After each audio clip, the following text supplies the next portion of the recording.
Hello everyone and welcome to today's webinar. A huge welcome to all of you joining us from across the globe for this first in a two-part series of interactive events convened by the Indonesian Heritage Trust, the Victoria and Albert Museum's Culture and Crisis Programme and the International National Trust Organisation. Today and tomorrow we will be discussing heritage and pandemics, designing strategies for future development, exploring the Asian heritage sector's response to urban development in the wake of COVID-19. My name is Laura Jones. I'm the Cultural Heritage Preservation Lead at the Victoria and Albert Museum in London, and today I'll be your host for the event. As communities across the globe focus on repairing the local damage done by COVID-19, steps to improve future preparedness are also being developed on an international level. There is a growing desire to think through the impact of the virus and design strategies to ensure heritage plays a role in the rebuilding of places and communities as we move forwards. With dynamic development planned across the continent, how should the sector respond? What can we learn from case studies from the past as we face this new era of pandemic? How can we, as an Asian heritage sector, ask NGOs to best advocate towards government and the private sector as well? What messages need to be sent?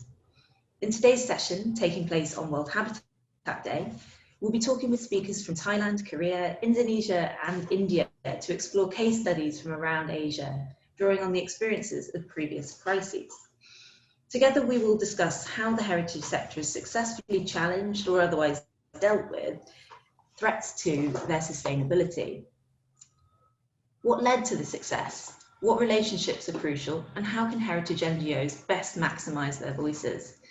We're hoping that these events will provide a forum to work together and share experiences and best practices and to prepare for new challenges in a heritage field that will be greatly affected by COVID-19.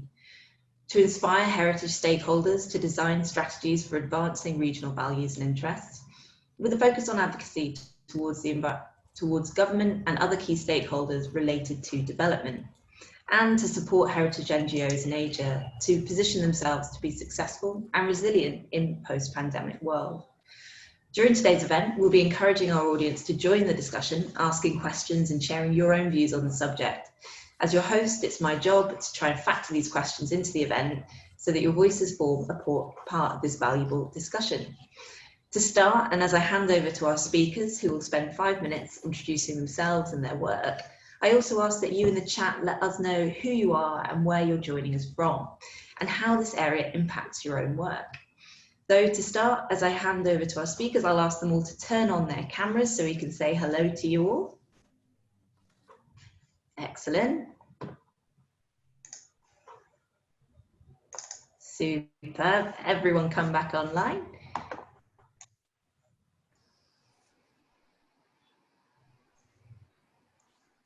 Lovely, hello everyone. And to begin with, I will hand over to Ari and Widjaja to begin today. Yeah, hello. Good morning, good afternoon, and good evening, everyone. Thank you very much for this wonderful opportunity. It is an honor for us to be invited and be able to share something from Indonesia. My name is Widjaja Martokusumo. I'm Professor of Architecture and Urban Heritage Conservation at the School of Architecture, Planning and Policy Development, Institut Teknologi Bandung, Indonesia. Together with Catrini, or Ari, my PhD student, we have been working on protection archaeological site in Trowulan, East Java, by introducing the notion of area-based conservation. Our presentation is entitled Empowering Heritage, Trowulan under COVID-19 pandemic. In essence, it deals with protection of fabrics which are mostly scattered, fall apart, and damaged over the time. In the second side, as a former historic site of Majapahit Empire from the 13th century, the site of Trowulan has experienced contestation of many factors, and of course, seriously impacted during the COVID-19. Another challenge related to the issue of conservation is about the current discourse on paradigm shift in heritage conservation from monument, object, and physical-based approach to the so-called landscape, subject, and value-based approach. On this lovely session, we would like to share the experience from Trowulan, especially the engagement in protection of our cultural patrimony, while addressing issue of communities' well-being during the pandemic. I will ask Ari to continue. So Ari, the floor is yours. Thank you, Professor Widjaja. Allow me to continue the presentation. So the problem of Trowulan identified in our research as follows. First of all, lack of understanding of heritage value over physical appearance. So the Trowulan fabrics are not intact, whereas this condition limits its physical evidence. Protecting intact heritage site is already challenging. Moreover, the ones not intact, such as in Trowulan. Therefore, a specific approach is needed in Trowulan. And then the second problem is uncontrolled urban and agricultural development. Since the archaeological remains are damaged and the rest are still buried underground, it creates many conflicts with recent development. And last but not least, top-down approach, which limit people participation, is also part of the problem in Trowulan. This refers to different perspectives in development program due to limited access to the community involvement. So these pictures are illustrated edge cases in Trowulan. The problem, as I mentioned before. So the first picture in your left showed a lingam or traditional bricks maker. So this brick produced by digging the soil that threaten artifact underground. Then the second picture in the middle illustrated what a serious conflict between heritage sites versus the recent development. So this is a case of Majapahit Information Center, which was planned to be constructed on top of a buried archaeological remains on the year of 2009. And finally stopped after long protests by community, include support from worldwide network. And the third pictures in your right give us a condition of empty Majapahit houses. People barely using them since there was no community involvement in the planning process. I continue with the next slide. So this is about the impact by COVID-19 pandemic in Trowulan. The first impact is demotivation in conservation spirit due to the postponed physical works in the fields. And there is also an emptiness period due to the restriction of expressing their tradition through cultural events. And we also identified the collapse of economic activities caused by a decrease of visitors, where most heritage sites were closed. So the decrease of Trowulan visitor, as you can see in this data, 23,000 visitors per month in 2019. It's becoming 0 visitors on April until July 2020 during the pandemic, and then less than 500 visitors on August 2020 when they all reopened. So there was 64% of heritage sites closed as shown in this map, and 4% partially open, and the rest of 32% open. So the open sites include Klinterejo site as shown in this picture due to its postponed excavation, which have been half on their way before the pandemic started. And sadly, people also stole and also sold these ancient bricks in the previous time. But however, those activities stopped during this pandemic. So if I can come to the last slide, learning from Trowulan, there are 2 lessons learned that we can identify from this research. First of all, it's about the conservation in Trowulan should no longer be limited to physical aspect. And lastly, the pandemic must be seen as an opportunity to rethink and redefine our heritage in terms of identity and priorities of concern. We need to rethink the way we live in historic urban sites, the symbiosis between its landscape and their people. So, and then this picture, I also illustrated the 2 lessons as follows. So the first picture on top is the unsuccess program of the local government on Majapahit houses. These values show that the Majapahit values are also important beside the physical appearance. And then the second picture shows us that the postponed excavation work in community site due to this pandemic, it's a make people can take this opportunity to redefine the heritage as mentioned before. So That's all our presentation. Once again, thank you everyone. It is an honor to be here and receive this opportunity to share with all of you. Thank you for having me, Catrini, Pratihari, Kubontubuh, and Professor.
Fantastic. Thank you very much to you both. I'm going to pass straight over to Debashish, who's going to tell us a little bit about his own work. Debashish, could you put your camera back on and tell us about your work?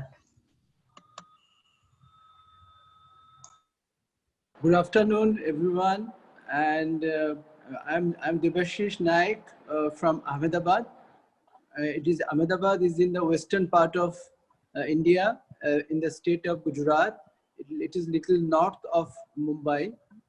And Ahmedabad is India's first World Heritage city.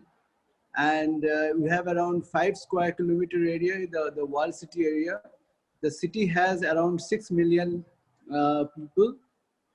And I'll request Catrini to show the small video representing the context and situation of Ahmedabad.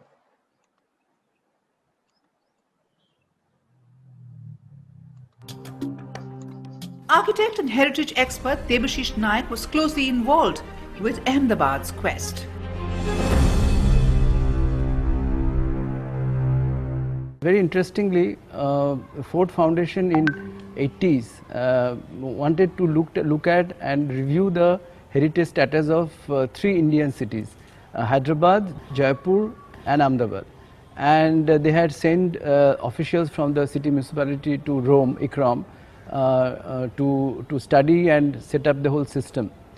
And in that process, there are some awareness about the heritage issues in those 3 cities. And fortunately in Ahmedabad, one architect was there who was involved, Mr. Majmudar, and he was sent to Rome to study heritage, and they set up. So there was an awareness, but in 1996, there was a very progressive municipal commissioner was there called Keshav Verma. He through Mr. Ghosh, P.K. Ghosh, who is right now is the chairman of the Heritage Committee, he told me that Debashish, if you can come to Ahmedabad and do something with the heritage of Ahmedabad.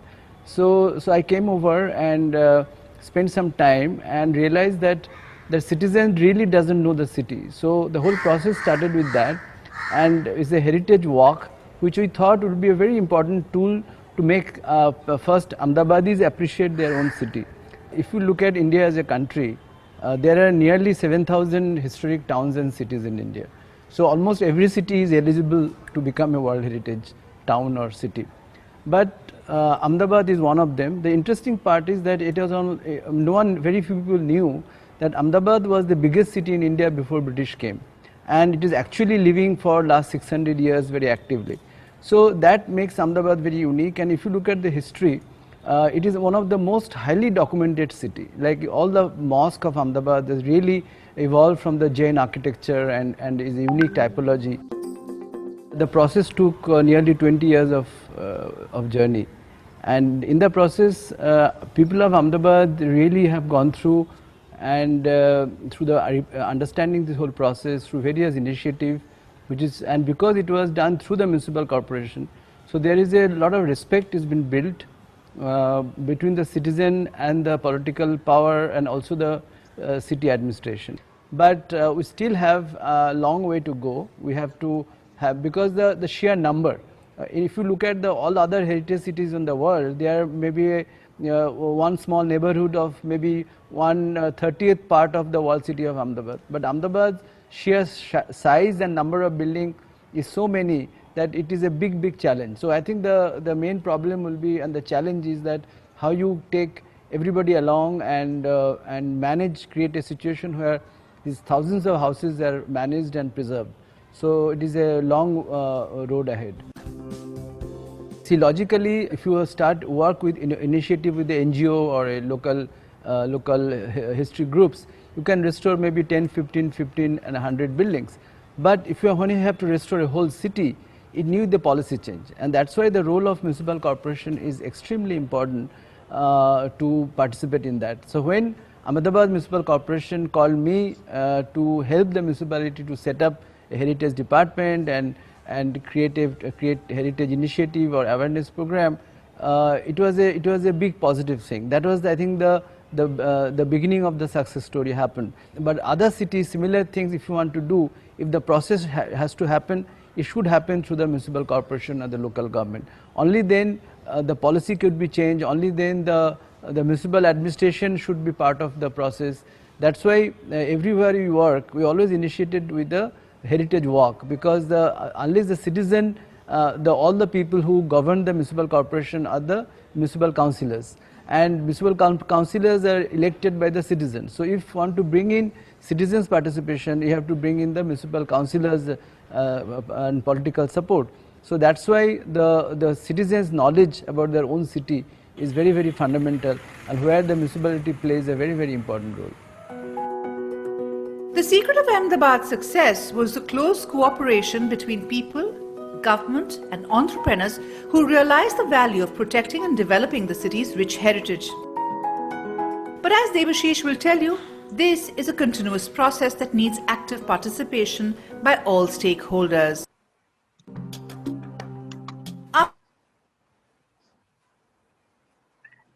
Thank you, Catrini, for showing the film, and because it is a close-knit, very compact town.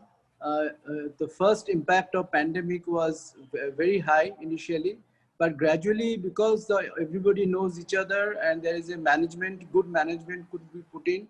Now there is almost no COVID-19 in the old city.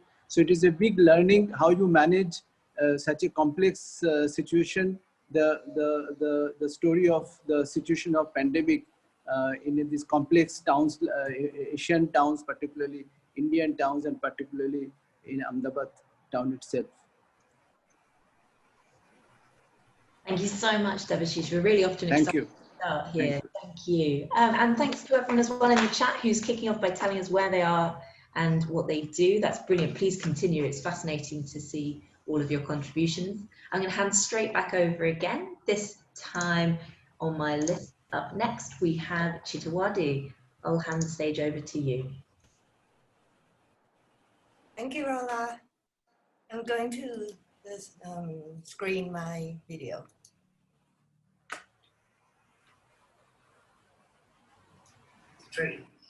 I am also an architect who is now working. My name is Chitrabongs. I am a great-granddaughter of Prince Narit, the 62nd son of King Mongkut, a designer who was recognized by the UNESCO as a person of international importance in 1963. I am also an architect who is now working on the renovation of Prince Narit's home, named Ban Plai Nen, or the house at the slope end, a place where an Italian artist named Corrado Ferroggi, a founder of Silapakon University, first and last met Prince Narit. Ban Plai Nen was the place where they became friends. Today, Ban Plai Nen is the family compound. The old and the younger generation still live together. We just finished the first phase of renovating Prince Narit's wooden house. The garden is also the outdoor Thai classical dance stage. Underneath this soil is the 60 centimeter deep charcoal burnt rice shell, an ecological system that Prince Naresh applied about 100 years ago to purify water and to make his wild garden beautiful. We also finished the first phase of the renovate of the inventories. By the inventories, I mean art objects that Prince Naresh respected as his teachers, his own artworks, architectural drawings, and their positionings in the house. The sculpture of King Rada I on the right-hand side, as an example, is a work of Professor Feroji, which Prince Naresh designed is built next to King Rada I Bridge in Bangkok. After this, we will move on to renovate Prince Naresh's brick house, where he had lived since the 30s and also where he died. Here is the drawing of Prince Naresh's brick house, done through our own survey. The most sacred room of Ban Rai Nen is his bedroom, where he kept his cut nails, his hairs, and objects of his everyday life. Prince Naresh died in this room in 1947. At the moment when Prince Naresh died, Professor Feroji was standing in this corridor on the ground floor. When he heard the sad news from the room above, Feroji wept and said, "This is the end." All in all, I accepted to come to this discussion because I want to tell you that the past that happened in Ban Rai Nen were the same past of Professor Feroji's life. They are important to our cultural histories. And the future of Ban Rai Nen is now at risk. A property developer is building 36-story condominium 23 meters away from Prince Naresh's brick house and his bedroom. Right now, we cannot open the Thai classical dance school because the house is about 1 meter away from the condominium site. We are fighting against all of these unfortunate events. My colleagues tended to say that we will not win the case. I always replied that winning or losing is beyond my control. I just perform my duty as the individual to fight. So why can't I stop? A part of Ramayana mask had already fallen down because of the construction vibration. We are also running a risk of losing our history. Imagine if we have to transport every object out of Prince Naresh's brick house, we would not have time to complete inventories. Positioning of objects are also part of the histories, and it cannot be done in a rush. To conclude, this is the beginning of a long battle. Many exhibitions and books will come out of it. A survival strategy in this sense is to be independent. There is no need to wait for higher authorities' help. Art objects come first, even before we start thinking about building programs. Ban Rai Nen will be more open to the public in the future. Please support us.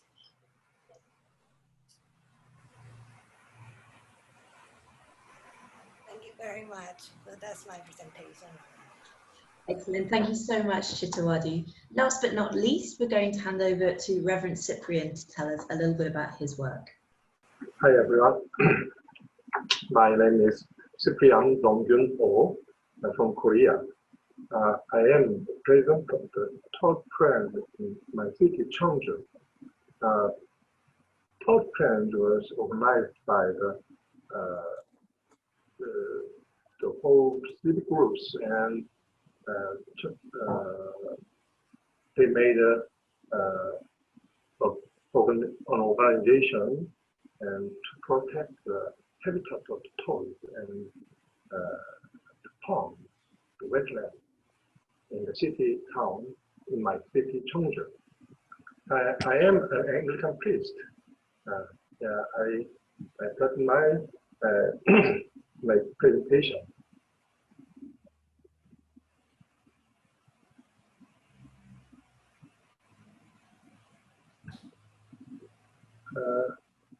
Today, on behalf of the members of the National Trust in Korea, the toad plan in Cheongju, I would like to greet the members of the International National Trust Organization. I would like to introduce a brief story of the trust movement to protect the toad habitat in Cheongju, the city where I live. Woneng is an ordinary pond, and toads were amphibians that lived with many other creatures in my city. It was a small reservoir at the foot of the mountain where the presenter, me, played as a child. Let me see the short video.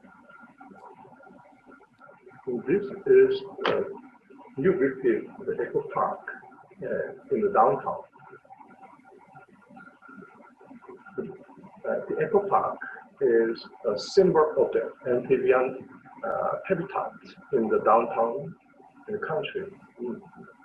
The Eco Park in the Cheongju is the best eco park in my country because there's many civil citizens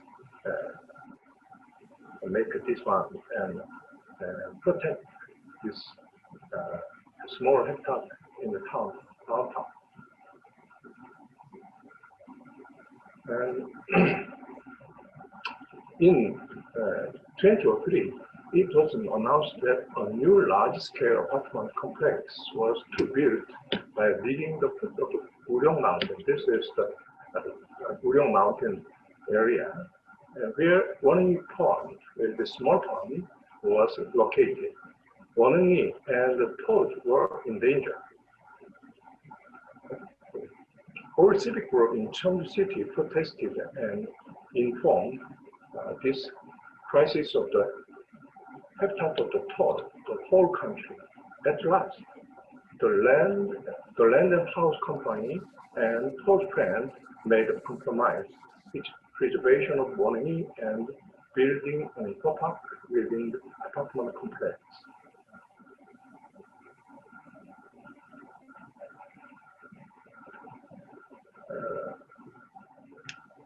After a large-scale apartment complexes and shopping centers were built around Woneng, and government offices such as courts, prosecutors' offices, and education support offices were established. Toad Friends started a program to create a park-centered ecological village for newly relocated residents, while running the amphibian ecological park program, we have educated and persuaded residents to draw attention to toads and frogs and their habitats. As a result, the amphibian ecological park has become a resident-friendly ecological park downtown, one of the best in the country. This ecological park has been expanded to other areas of Uryong Mountain to include small ponds and wetlands around Uryong Mountain. Currently, 25% of Cheongju residents are concentrated around Mount Uryong, but it has developed into an urban ecological park where protected species such as toad, padrocks, and golden frogs live there with an excellent and previous ecological park. No matter how hard it is to operate an ecological park in urban area where there is a large number of populations and many vehicles, the toad habitat was limited to a very narrow area. And as the young toad hatched in the room were moving like this picture. And the big toad moved to the mountain through many urban obstacles, roadkill and chemical pollutions. A small vineyard between Mount Uryong and Pond has been polluted from agricultural chemicals to prevent further damage. National Trust for Korea fundraised to purchase the area of 1,800 yeah, for protection. In May 2009, finally, the organization acquired the foresight of permanent preservation through donations by citizens in Cheongju and nationwide crowdfunding. Although the ownership of the site is currently on the National Trust of Korea, the management right has been delegated to environmental organization in Cheongju, Thailand.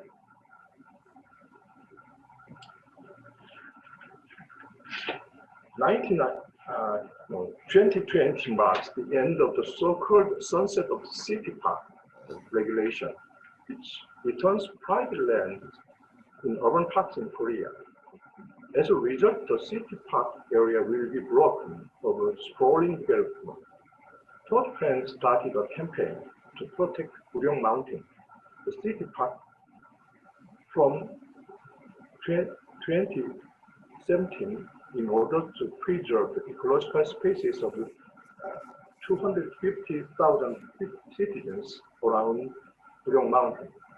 On behalf of the civic groups, we participated in a cooperative structure with Cheongju Municipal Authority in preparing countermeasures for the city park sunset system. As a result, they set up a plan to purchase as many areas as possible for private land in the city park. Without development and concluded the city park sunset system, Port plan continued to urge and cooperate for the municipal authority to protect the park by activity purchasing private land in the park. Port plan continued to work with a vision to raise 1% of Cheongju residents, 8,500 members, as environmental citizens, and train them as volunteers to make Cheongju an eco-city. These will lead the activities of National Trust in Cheongju. We have a problem to public ownership. We have a purpose of the public ownership of forest and wetland in the city that we conflict with construction companies and many authorities. And to change the municipal policies of the environmental and cultural heritage, we continue to campaign to the whole citizens in Cheongju. And another problem is that the national legal system has a very narrow limit to public ownership. We cannot fundraising the donation very freely. But Korean national legal system has only one organization can own their own national heritage. But we are trying to change the national legal systems freely. Our cities have other donations and another organization of public ownership. Thank you. This is my yeah.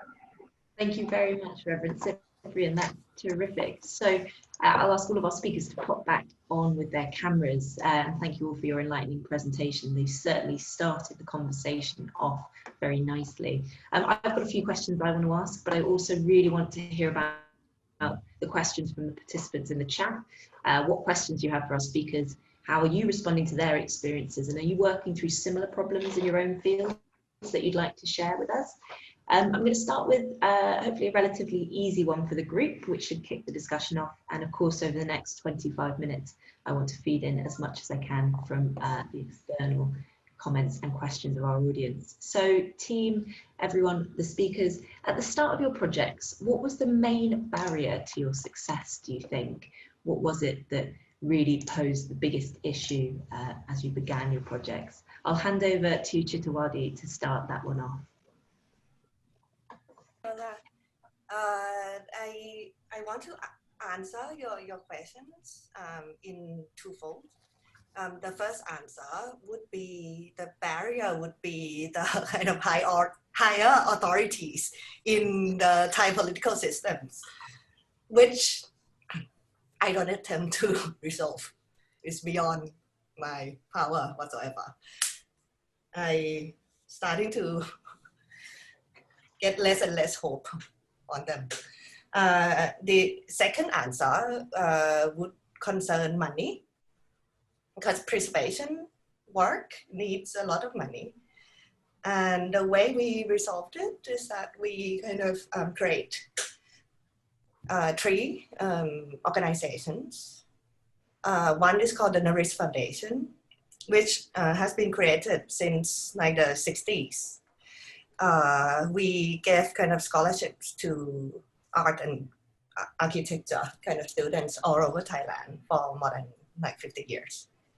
So we have like a resource of talented people who would be coming back to Bandung to help us. Then the second organization is called the property kind of company. So it's like the entity that owned the lands within and outside kind of Bandung. Then the third entity would be a collection company, which I am a part of it. It's hold the archives of Prince Narit, his sketches, drawings, art objects, and so on. So our plan is to be kind of self-sufficient. We need to kind of, you know, like,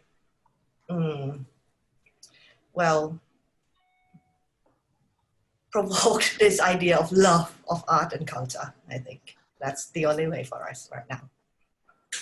I think I'll go straight over to Widjaja and Ari for their comments on that, to talk a little bit about their biggest barriers, but of course something to do with your community engagement has to come up in the solution there. Yeah, thank you, Laura. I don't see it as a barriers, but I would like to treat them as a challenge. So at the very beginning, we are thinking about the understanding of notion of the area-based conservations. So the introduction of this notion in heritage conservation is appropriate because in our case, the condition of the artifact is mostly damaged and shattered. You can hardly find the fabrics in the origins, yeah. Most of them are scattered, yeah. So the context, according to our opinion, is more important due to the intactness, yeah, because we are not dealing with the complete artifacts. And the second challenge that I would like to highlight in this case is the paradigm shift, yeah, as I mentioned before.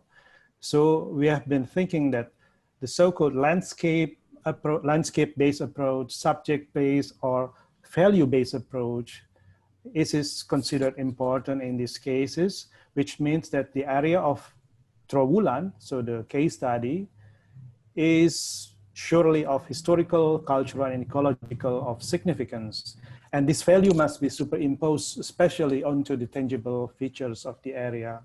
So we are in the opinion that immaterial qualities will play an important role in such engagement. So the convincing this idea is also a challenge, I think. Thank you. Ibu Ari? Yes, thank you. So based on that explanation, I think I also would like to highlight about the intactness, because we all understand as our presentation that the Trowulan, the Majapahit heritage sites is in the condition of intact. So the intact heritage and the destruction is still going on. So the challenge mostly is also how to redefine the heritage and its cultural significance.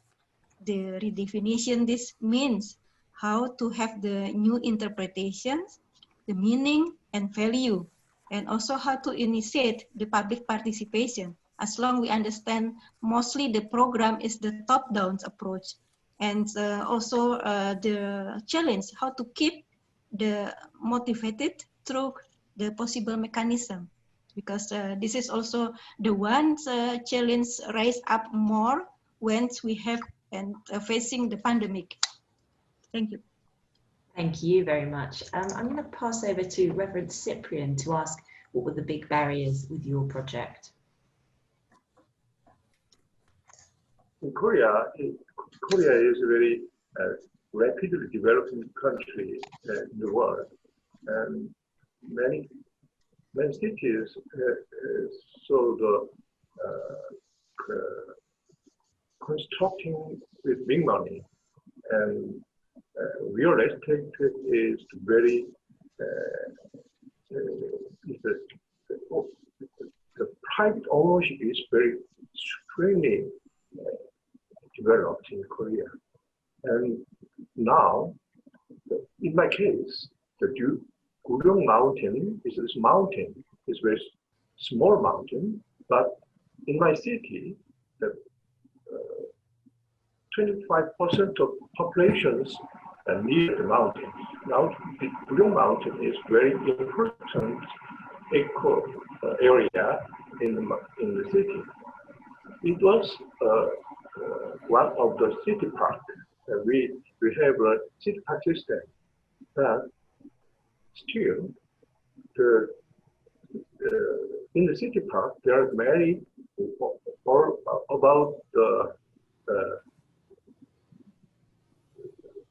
1/3 is 2/3 are owned by private landowner, and now 2020 is the last year the sunset system, and government must pay out the private land, or and the city park was broken.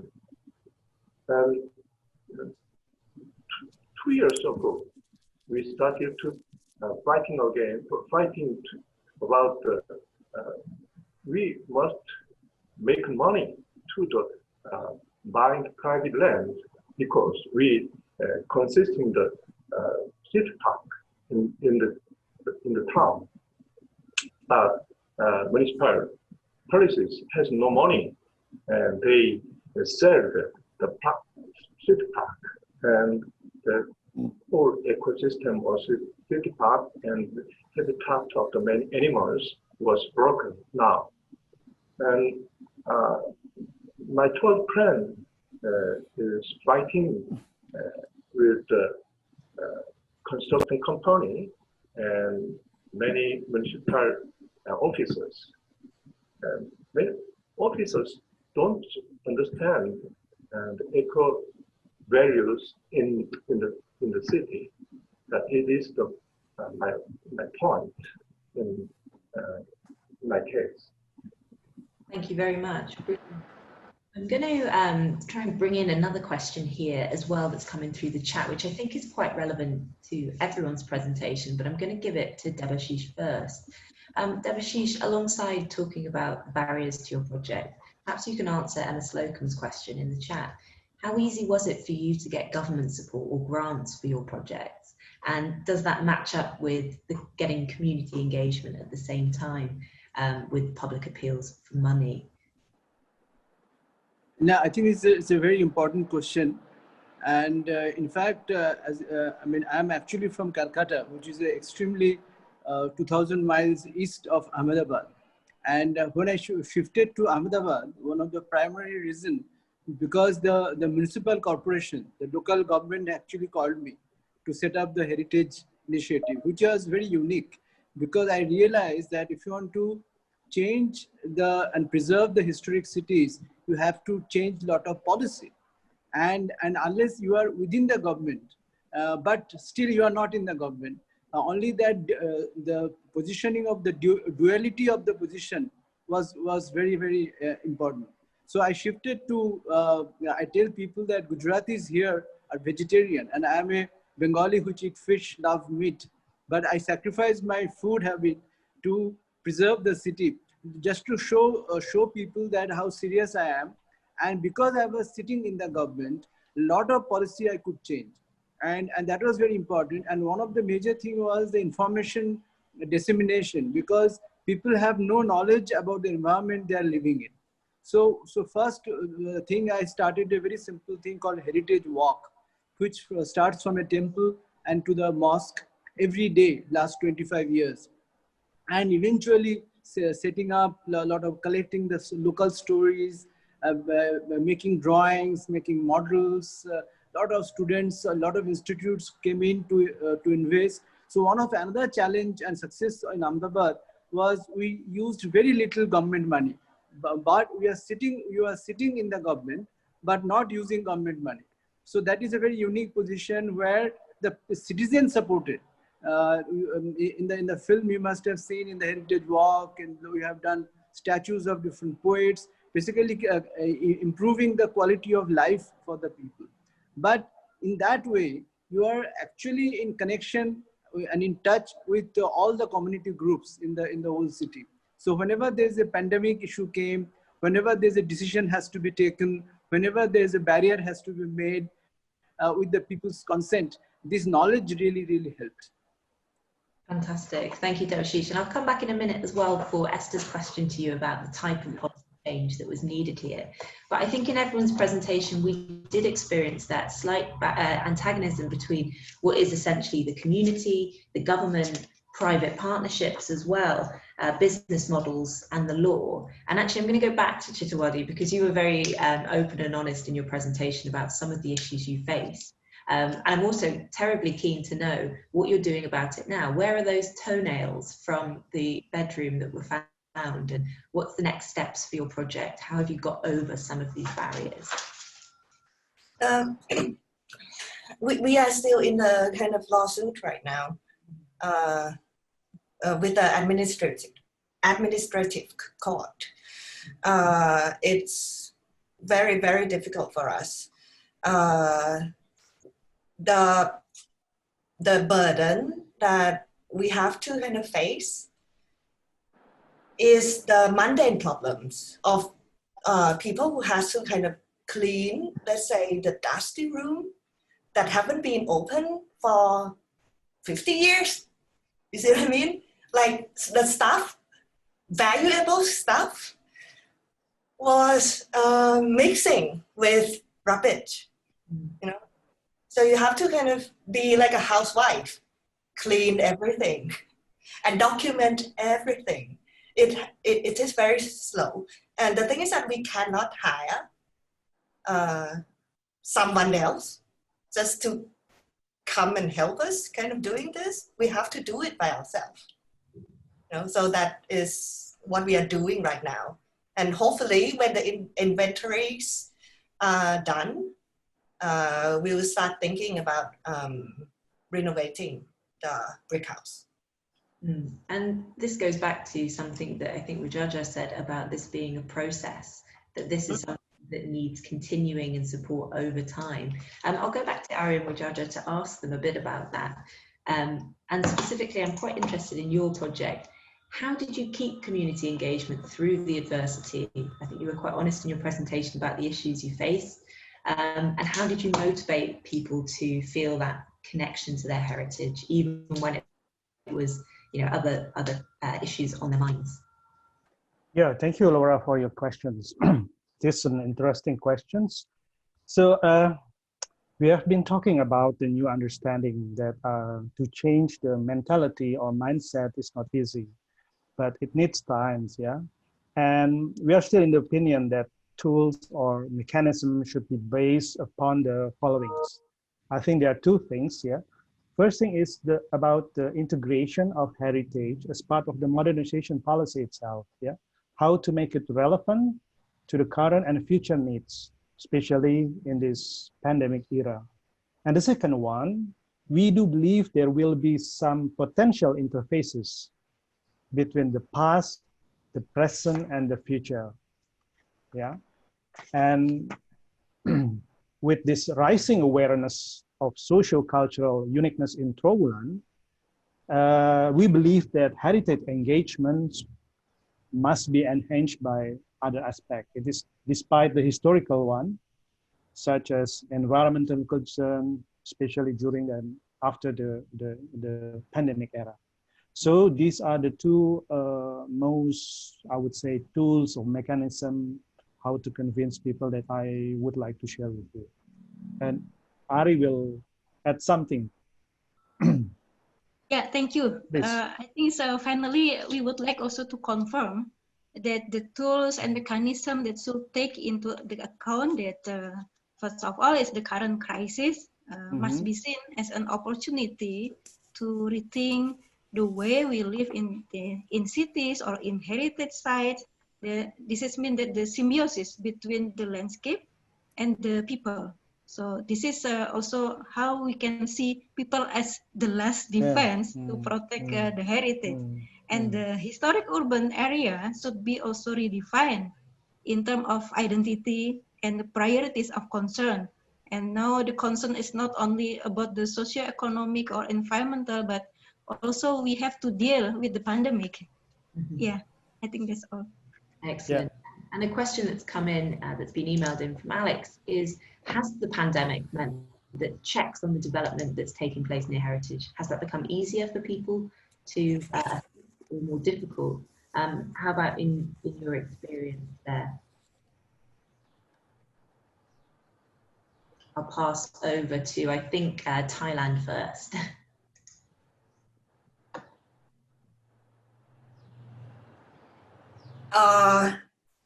We normally do the kind of open house day once a year. And during this pandemic, it just cannot happen because in Ban Pai, there's still kind of people living there, you know, my family, old and young. So it's like a living kind of compound. So we have to be very careful about this. So this is like the kind of good time to do the construction work. So we are pushing towards like a construction part, and hopefully in the near future that we can kind of reopen the open day again. There used to be like 2,000 people coming to the house in one day. Like people just love it. I met a family coming from the south of Thailand with a grandma, niece, nephew, you know, like the entire family. It was really pleased. They were very interested, and maybe because we opened it only once a year, so it's fully packed, and we gave lectures, we gave talk, we gave like everything to them, you know. So I'm just looking forward to reopen the house again. Fantastic. We cross our fingers for you for that. Just to bring that conversation back to Reverend Cyprian, because in your presentation, you showed us the huge array of different people that had become to be toad friends. And I think that's really impressive to have such an appeal across different age groups and different community groups. I guess, is that what you see as the greatest tool to help you with the preservation of heritage?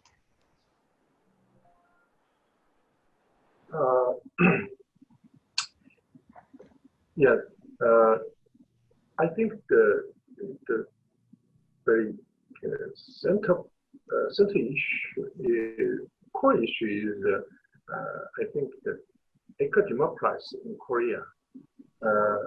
Eco-democracy, it means that the many people groups around with the issue of ecological issues in Korea.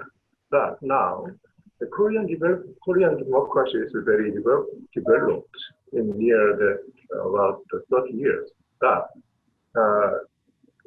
there is many economic development. Korean people like the money, but the eco value is not interested in Korean people because very few years ago they were grown with the countryside, and the countryside is very poor. And poor is countryside, and countryside is ecosystem, and my third plan is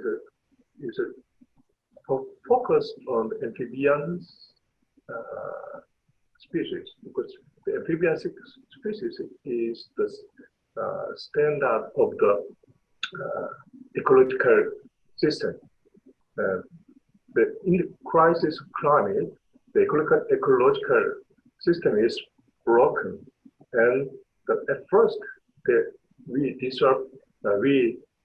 many amphibians disappear, and we protect the habitat of amphibian is very important problem, an important issue in the ecological democracy in Korea. And in my town, we focus on that. But in COVID-19, make some obstacles in our movement. But we have many other routes in gathering the people. And we had, and 2 weeks ago, we had a small event with the YouTube broadcasting system, and with the YouTube, we gathering about 500 people donations for us, and they gave many trainings, and there are many different opinions and good opinions there. And this is the new starting power about the ecological democracy in Korea. Thank you very much. Excellent. We've got just a couple of minutes left today in today's session. And as I started with, what are your big problems? I think it's only fair that I end with a final question to each of you, just to very briefly tell us all, what would be the one tool that you think it's most important to have in a project? What's the one strategy you think that's key to success in preserving heritage? I'm afraid I can only give you about 30 seconds each to explain. So Debashish, if you could also factor in, maybe to respond to Esther's question, what was your policy change? What was the policy change needed to achieve your ends in your project? What is unique happened because of the pandemic. People have become more disciplined, and in managing historic cities, discipline is one very important thing, particularly cities in Asia. So I think this pandemic has given us a new tool and new capacity to manage the more chaotic situation. So we hope, looking forward, that using that pandemic as a positive way of looking at management of historic towns. Terrific. Thank you, Debashish. Widjaja. Yeah, I think the most important thing is the new understanding. And since the pandemic, as told by Ari, it is a kind of reflection. So it's a kind of rethinking about the symbiosis between people and its environment. So this is exactly the right time to understand and to learn a new way how to deal with the environment. That's it. Thank you. Ari.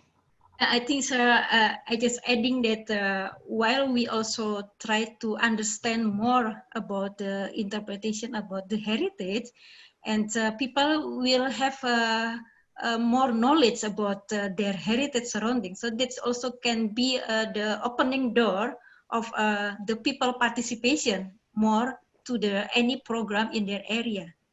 Excellent. And Chitrabongs. Well, I think my tool is the younger generation, the future ones, my students and those who met me just once and who would like to talk to me, I like the idea of kindness of a stranger. So anybody who loves art, you're just welcome. Perfect, that's great. And Reverend Cyprian, am I right to assume that you've covered your tool, or would you like to add another tool? Yeah, I think the Chittawadi has a very good impression for us that the younger generation is very important to us and to all of us, and because they are future generation, and younger generation's idea, we don't know about their idea because their own what they made their own world in the internet and in the music and in the SNS. And I think I want to meet in the younger generation in my city and also in Asian worldwide young generations. Yeah. Fantastic. Thank you all very much. So thank you to our speakers for your insightful comments and for sharing all your valuable learning with those here on the call today. I could easily spend another couple of hours doing this, but alas, I'm afraid it's the end of our call. If you haven't quite heard enough, join us tomorrow for the concluding event in this two-part series, where we'll be examining future trends in this era of pandemic and ask how we can work together to overcome the traditional conflicts and contentions in urban development, many of which I think we've exposed today. We'll be looking at things to do with ensuring that heritage is a fundamental consideration in development planning, how we can, how heritage NGOs can develop a vision and a strategy for the future, and what are the keys to unlock that future preparedness. We're looking forward to joining us again tomorrow at the same time. And for those of you who haven't been able to sign up already, I've just popped the link into the chat there. We've got some excellent speakers who will be on the call with us. So for now, it's time to say goodbye. And again, a huge thank you to you all who participated in today's event. Thank you to our brilliant speakers and the wonderful contributions of our audience as well. I hope today has been as informative and inspiring for you as I found it. I'm desperately eager to now see what the future holds in tomorrow's session. And finally, on behalf of the Indonesian Heritage Trust, the Victoria and Albert Museum's Culture in Crisis programme, and the International National Trust organisation, I'll say a final thank you and goodbye, everyone. Thank you. Goodbye. Bye-bye. Thank you so much. Good luck. See you again. Thank you. Take care. Stay healthy. Thank you. Yeah.